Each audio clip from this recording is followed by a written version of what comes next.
Se dice de este Cristo histórico, en su nivel de trascendencia, Él resucita. ¿Cierto?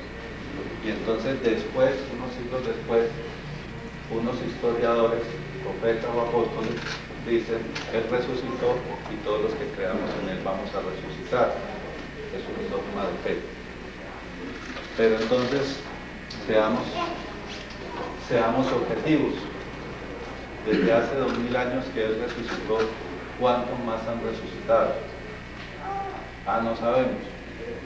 Entonces empezamos a enfrentarnos a incógnitas insalvables, porque una promesa interpretada posteriormente de una enseñanza hace un proceso que dice que vamos a resucitar.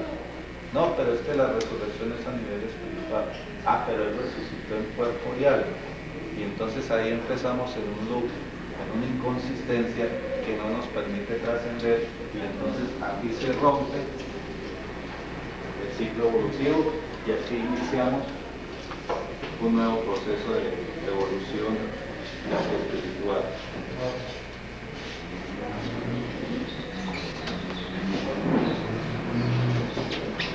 Entonces, ¿cuándo se da este rompimiento con este ciclo? Humanidad. Cuando la persona realmente se interesa de su propia evolución. Cuando ya comprende que tiene que dejar de ser una máquina gestadora de energías planetarias. Cuando tiene que entender que la vida no es solamente comer, dormir, tener sexo, tener hijos, tener un empleo, tener una casa, tener una familia, tener una sociedad, tener una ciencia, etc. Cuando en este cuestionamiento de trascendencia la persona dice, ¿y de qué me sirve todo eso? ¿Y por qué 6.000 millones de seres humanos hacen lo mismo? ¿Y por qué la humanidad sigue tan mal? Entonces, ¿dónde está la solución? ¿Dónde está la trascendencia del proceso? Ahí empieza a romperse entonces este proceso de humanidad y empieza la evolución espiritual.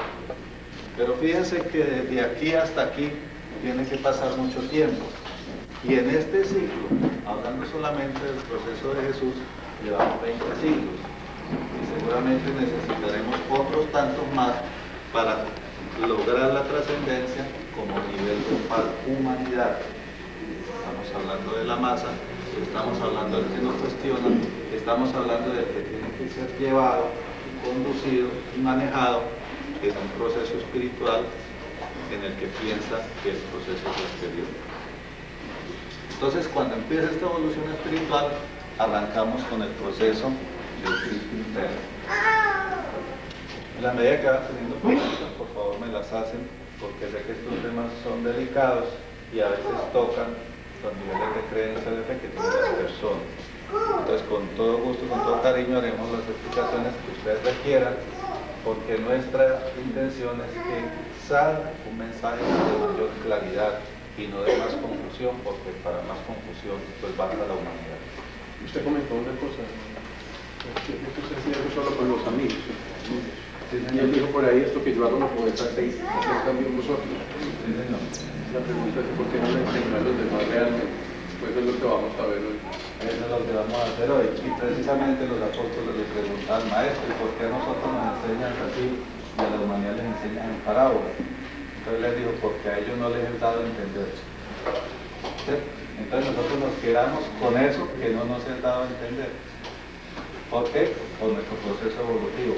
¿Por qué? Porque los apóstoles significaban una escala en la evolución de ese maestro. ¿Por qué? Porque ese maestro sí sabía que tenía que hacer todo este proceso hasta él mismo lograr su evolución espiritual, hasta él mismo lograr entronizar su Cristo interno, porque él sí sabía lo que estaba haciendo, y porque él como maestría espiritual encarnada en su cuerpo, sí sabía lo que le esperaba. ¿Cierto? Sabía que meterse a torear la humanidad es una cosa terrible, pero que sin embargo lo hizo para él poder lograr su crucificación interna. Eso es lo que vamos a ver. Muy bien. Valga aquí la pena decir que, sin embargo, el tesoro que hay en esas parábolas y en esas enseñanzas cifradas es grandísimo. Y cuando uno sabe mirar con los ojos del espíritu, con el famoso tercer ojo que hablan las religiones orientales, entonces uno salta de aquí a aquí. Es decir, sale uno del proceso mecánico de la humanidad, de la humanidad, y empieza el cuestionamiento de trascendencia. Entonces empieza uno a ver la riqueza que hay inclusive en esta enseñanza cifrada. Lo hermoso, lo claro, lo sencillo, lo fácil que es el mensaje, pero que sin embargo, las murallas de Jericó que tenemos en la mente, a la cual todavía no le han sonado las trompetas, no han sido trascendidas esas murallas. Entonces uno ve esas parábolas como difíciles y entonces la gente dice que se pone a estudiar la Biblia, se vuelve loco, etc. Porque empieza a querer entender con la mente lo que tiene que trascender con el corazón y ahí se pierde el proceso. Pero si uno empieza a ver de corazón las enseñanzas hermosas y sagradas que hay en los libros sagrados, no solo del proceso cristiano, sino de cualquier proceso espiritual, uno empieza a encontrarse el cuestionamiento trascendente y empieza uno a darse cuenta que es más fácil de lo que uno pensaba. Pero como nosotros vivimos en un esquema tan rígido, tan estricto como es el de la sociedad de consumo en la que estamos esclavizados, entonces en esa sociedad tenemos que rendirle cuentas a la mujer, a los hijos, al patrón, a los vecinos, a la policía, a todo el mundo, y no nos queda tiempo para nosotros mismos. Vivimos tan enfrascados en esa programación que seguimos como los rieles de un tren. Cada vez que el tren quiere, pasa por encima de nosotros, y nosotros ahí fríos, quietos y yertos como ese riel, ¿cierto? Pero cuando ya de rieles pasamos a ser trenes, entonces ya empezamos a tener la fuerza del espíritu y la fuerza del espíritu interno. Entonces aquí sí hay enseñanzas hermosísimas, pero tiene que tener uno la visión del proceso del corazón, que es uno de los cristos que vamos a tratar en este proceso. Bueno, entonces el Cristo interno ya vimos que nace de una evolución espiritual. Ya vimos que para entender este Cristo interno tenemos que haber vivido como humanidad el proceso de dolor, sufrimiento y muerte. Porque mientras no lo vivamos, mientras no nos pongan el hierro candente en la piel, no estaremos marcados como aspirantes a un proceso espiritual.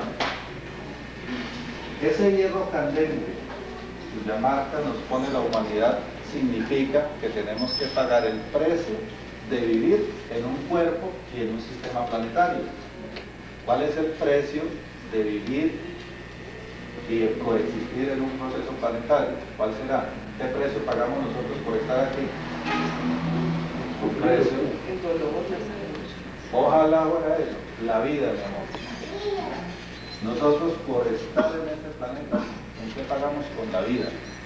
Porque tenemos que alimentarnos para tener vida, tenemos que trabajar para tener vida, tenemos que buscar familia para tener vida, tenemos que cumplir una función social y humana para tener vida. Y ya cuando uno está así como que aprendió un poquito de los golpes de la vida, y ya como cuando uno empieza a estar abierto, pero yo qué hago en toda la vida, sufriendo, teniendo hijos, teniendo mujeres, teniendo hijos, y todo eso para dónde me lleva. Pero ahí voy, ahí me llevan, ya me van arrastrando, ahí me lleva el mundo, hasta que llegó así, no, ya no más, ya no más, ya no más. Pero ya estoy al borde de la tumba, o del crematorio, ¿cierto? Entonces se me acabó la oportunidad, y entonces tengo que entregar la vida preciosa que tengo en este cuerpo. Pero es una vida mecánica, no logré despertar. Entonces cuando vuelvo a encarnar, vuelvo a iniciar este proceso. Ya no en el proceso católico, puede ser en el proceso mucho. Porque es que a quien no le gusta quedarse cuando está enfermo, o a quien no le gusta que lo compadezcan cuando tiene hambre, o a quien no le gusta que lo consuelen cuando tiene un problema. Es que es parte de nuestro proceso de humanidad, ¿cierto? Es parte del proceso de afuera, es parte del vivir eso que los demás me tienen que dar. Dice, para yo ser feliz. Cuando llego a aquel proceso del Cristo interno, entonces ya me libero de la familia, me libero del trabajo, me libero de la sociedad, me libero de mis necesidades Dirán ustedes, antes se volvió santo. No. Seguimos viviendo el proceso de humanidad, pero desde una octava superior. Entonces ya comprende usted por qué tiene que estar en la humanidad, por qué usted tiene que comer, por qué usted tiene que dormir, por qué tiene que estar en una familia. Y ya se deja de tener hijos de la carne para empezar a tener hijos del espíritu. Entonces ya hay algo más interno que lo jala, algo más interno que lo mueve, algo de mayor trascendencia. Pero mientras tanto, miren, aquí está toda la humanidad con todas sus religiones incluidas. Ahí no se salva nadie. Estamos todos en esta rueda terrible.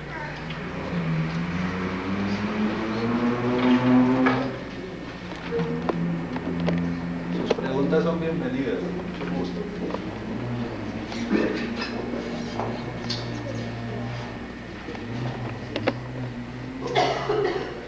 Otra preguntita. He leído que Jesús haya pedido que lo adorasen. No, todo el mundo lo adora. Porque necesitamos en este proceso de humanidad de tener a alguien que nos resuelva los problemas.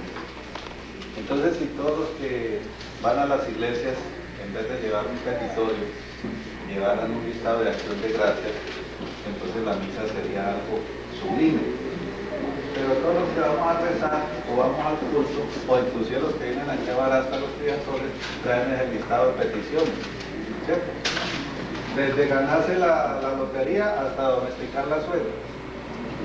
Entonces vivimos con una suerte de necesidades que creemos que las necesitamos. Estamos en el proceso de humanidad, todavía somos una rueda mecánica que gira y gira sin cesar. Por eso les decía que uno, cuando se decide por una religión, debe hacerlo con alma y sombrero, para ponerse a estudiar. Si yo voy a ser cristiano, bueno, yo voy a estudiar de dónde viene el cristianismo, cómo se formó. Si yo voy a ser católico, cómo es la enseñanza, a partir de dónde. Dirán ustedes, pero eso ¿por qué no lo explican los pastores y sacerdotes? Porque es que esa no es la función de ellos. La función de ellos es hacer una prédica de una enseñanza para el que la quiere entender y comprender, y el que no, que le friegue. Pero no le podemos seguir echando la culpa a los demás en este proceso de humanidad porque ellos están haciendo su función. Muy duros debe ser sacerdotes sentarse todo un día a escucharle los pecados a los demás. Imagínense uno con los que uno tiene, con las pruebas mentales, que es uno de los cristos que vamos a ver, para ponerse a escuchar todos los altibajos de otra persona.